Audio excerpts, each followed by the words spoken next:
see Derek Copeland, the number 12. He's gone a lap down. Those two leaders coming by. Ken Schrader. And look at that pit time coming up there, Richard. Yeah, I told you, I knew he made a real good pit stop. He's really good at getting in and getting out. I think he always runs a little bit quicker than some of the rest of them. But anyhow, they don't stay set still very long either.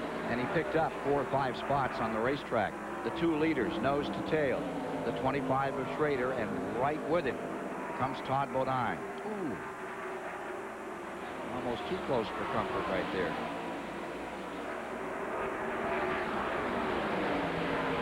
Bernie Irvin sitting up here this afternoon. He's on pins and needles because out at the I-70 Speedway in Odessa, Missouri, his truck's running and has been leading. We'll tell you that story later. Take a look at this move here. 3 wide, trickle on the outside.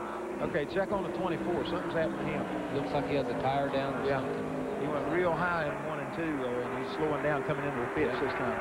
Jeff Gordon on his way in. Something amiss on car number 24. Indeed, he is on pit road. Here he comes down pit road. I would say it's an unusual problem. Maybe here at Charlotte. Richard, Ernie, you can answer this, but he says he's lost his front brakes. Now, yes, you can see the car wiggle as he comes in. I don't know. If they go under the hood, it looks like they're going to the air duct, but he said he lost his front brakes. That's all. The hood goes up. He said, I'm coming in. So Ray and the guys are going to take a look at it. He's going to go a lap down. Wow. I wouldn't be real worried about my front brakes right now. Would you, Richard? Well, I don't know. I did the same thing 3 or 4 races before I quit running anyway. I was over here to run real good, and the front brakes went out. And you don't use brakes. You use the racetrack, and you don't use brakes. But I wound up, somebody spun in front of me, and I hit them brakes, and I went around and around and around. So it's very, very unsafe deal. He's doing the right thing, but trying to work on the thing. But I see they're going back out now. Maybe they just told him to go out and be careful. Ray Everham walking back. We'll try to get a word from him in a moment. They were running 7th when they had this problem and have gone a lap down. Well, they're discussing it over here. There was a time that they thought they may have even broken a rotor in the front, but I don't believe that's the case. We're going to try and get a word with Ray here in just a second. We'll let you know. So the discussion is going on in the Hendrick pits. Well, car number 24, the defending champion, 5 straight finishes of 3rd or better. Will that end today? We'll see. He's being lapped right now as the 75 and 25 roll by with Todd Bodine now in front. Ken Schrader in 2nd spot. Rusty Wallace 3rd. Dale Jarrett 4th. And Bobby Labonte 5th. 72. Caution is on the track for the leader at 108 miles. Todd Bodine crashes out of turn number 2. Ward Burton apparently involved as well. Parts and pieces lying all around the 1.5 mile Charlotte Motor Speedway. Crowd on its feet. Dramatic change. We expect to see Darrell Waltrip make a driver change here. Here's what happened. What do you think, guys? I don't know. We got to wait.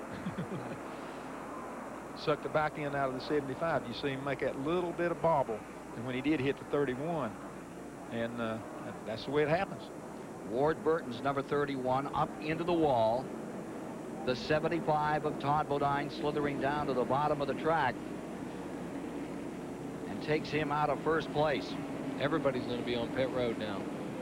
Another look here, Ernie. I tell you, it really looks like to me like you know, just the aerodynamic thing is what happens in turn 1. They're on the edge, and you know, it wasn't anybody's fault, but you know, that's part of making it to the end of 600 miles. Ward was back in the 36th position when this incident happened. Now, Ward didn't cut him down or nothing. No. He was holding his groove. Now, a lot of folks watching would wonder how air could move around like that on these cars and get you so loose. Well, talk about the that. The air doesn't move around. What happened? You got a car and all the air is on it, and then the other man's got a car with all the air on it, and all of a sudden, like when you seen here, Ward got just about a half a car length on him, and that meant there was no wind right behind the 31 car. So the 75 was trying to catch some wind. There's no wind there, so it just sucks it in behind the 31 car, and there he's gone. Turned him loose. I tell you, that was one of the best explanations I've heard about it. It's a lot of fans ask me, says, well, how does a car suck the air off your spoiler? It doesn't really, but it eliminates the air off your spoiler. We've got another replay, and we can see parts and pieces flying, they say here. There's Bodine's number 75.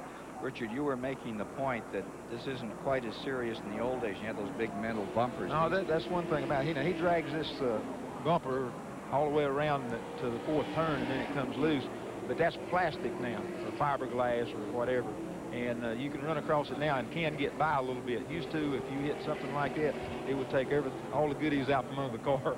I mean, from the front end, the oil pan, and then it'd go back and get the gas tank. It'd just wipe you out, so there was no chance.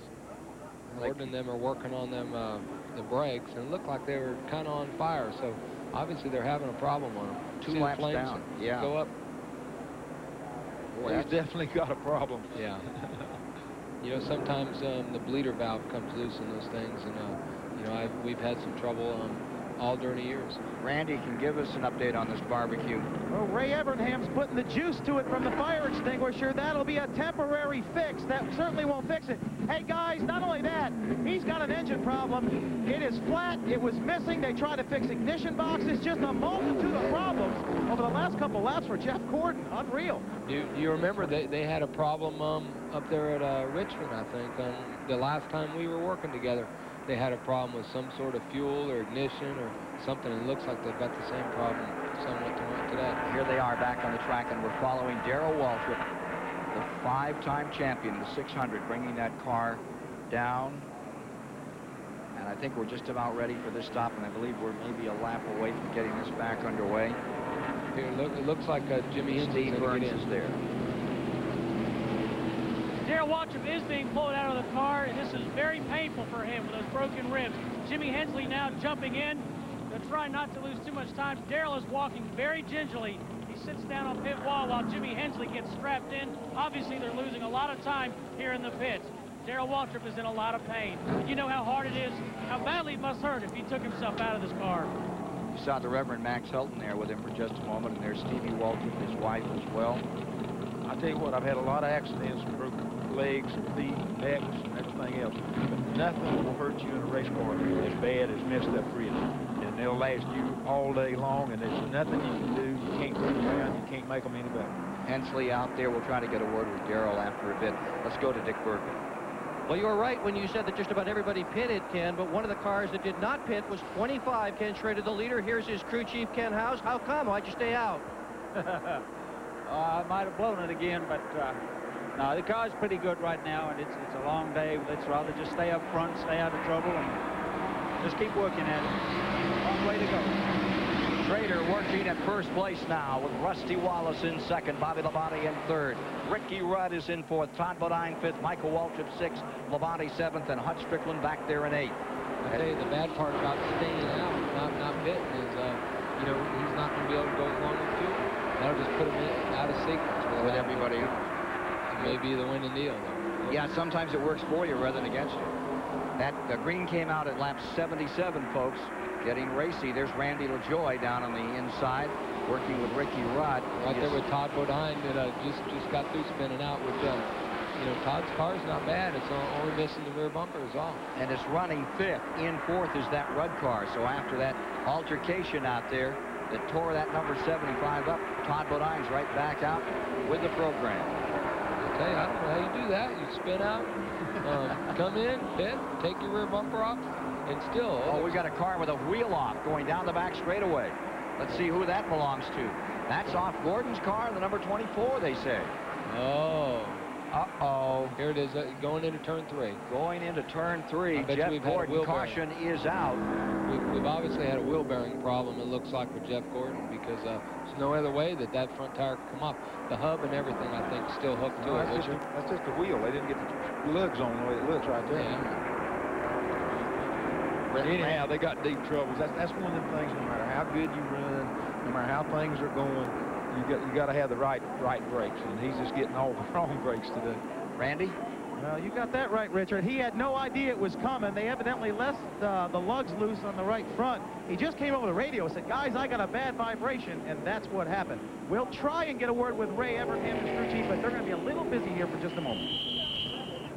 Yeah, they may not want to be too conversational at this point. So, we now have completed 80 laps. 80 completed of the 400 to be run, and we'll be back with more. Ken Schrader up in front, Wallace in second. Welcome back to the Coca Cola 600. Jeff Gordon, the early leader behind the wall. A broken hub on the right front. Speculation is possibly heat buildup from a brake problem, and that possibly could have broken the hub. Ray Abraham and about 9 guys working on. They've also broken a couple of suspension pieces as well, but they're going to replace it. But just a bad day for Jeff Gordon after running so well early on. NASCAR wants to take a look at that wheel that came off. They've asked it to take it over to the inspection area there. Remember, he's 3rd in points going into this race. They've just picked up that tire, and they're bringing that in. 17 Waltrip is back in another time with Jimmy Hensley now in the car. Here's Steve Burns. They decided to come in and change 4 tires. Jimmy Hensley said on the radio, I just need to calm down a little bit. Darrell Waltrip is standing by, actually calling the shots, so to speak.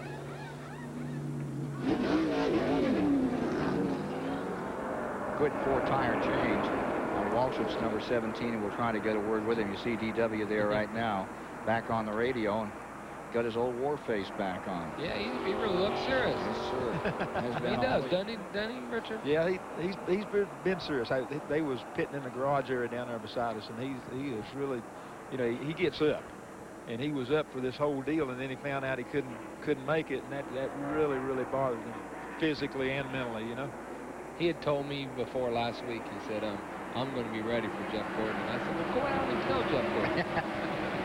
He did the other day on his TV show. He got in there, and they both were. He said he tried to psych him a little on the start of the Winston selection. Gordon didn't buy it, neither did NASCAR. NASCAR didn't buy it either. I tell you, we've had to start this race again, and man, who knows what's going to happen next. 84 laps when they come by this time, Ernie Irvin, and out in front is your old buddy Schrader with Wallace there, Bobby Labonte 3rd, Ricky Rudd 4th, Todd Bodine 5th, Michael is 6th, 7th is Terry, Hut Strickland 8th, Earnhardt up to 9th, and Mark Martin is in 10th. Morgan Shepherd just outside the top 10. And Dick Trickle's getting a lap back, plus Rusty Wallace is passing Schrader for the lead. There goes number 2, and there goes the 18, Labonte up through. I wonder why Schrader didn't pit this last time, too. Well, it felt so good the last time, we decided to stay with it. Getting a Napa field update here for you, taking you back through the field. I'll tell you, we also had the 28 car pitted the last pit stop. They must have knocked something off in the valence or something. They were working on a right front. Me and Richard were looking at that, and going to make him in the back. Here goes Rusty Wallace by the lap car of Dick Trickle, it looks like. And Bobby Labonte staying right there with him. It's a Ford in front, a Chevy in 2nd place at lap 85. Dick Trickle trying hard to keep that Bud Moore car up in there in that lead lap, and not successful. That leaves 21 cars in the lead lap, and there's Bobby Labonte trying to shoot the gap coming down the main straightaway.